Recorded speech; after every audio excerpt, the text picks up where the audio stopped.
नमस्कार. तर आम्ही एका लग्नासाठी चाललेलो आहोत आणि या दोघांची तर भांडणं चालू आहेत.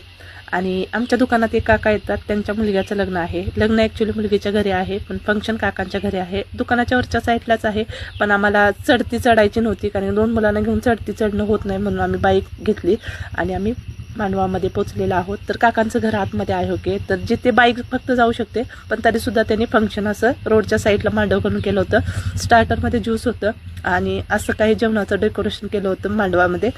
तर जेवणामध्ये जास्त काय असं स्पेशल नव्हतं. इकडे केरळमध्ये बिर्याणीच करतात जास्त करून, नाहीतर नॉर्मल जेवण मी तुम्हाला पहिल्या व्हिडिओमध्ये दाखवलं तसं.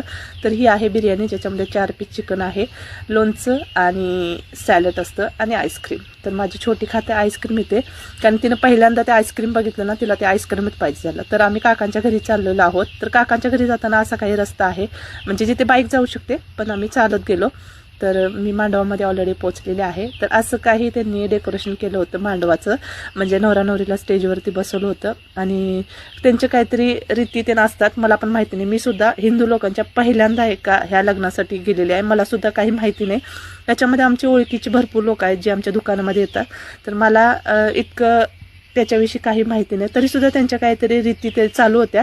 तर 2 आज्या जाऊन काहीतरी भरवत होते, काय भरवते मला माहिती नाही, कारण मी खूप लांबून हा व्हिडिओ घेतलेला आहे तुमच्यासाठी. तर असं काही लग्नाचं डेकोरेशन त्यांनी केलं होतं.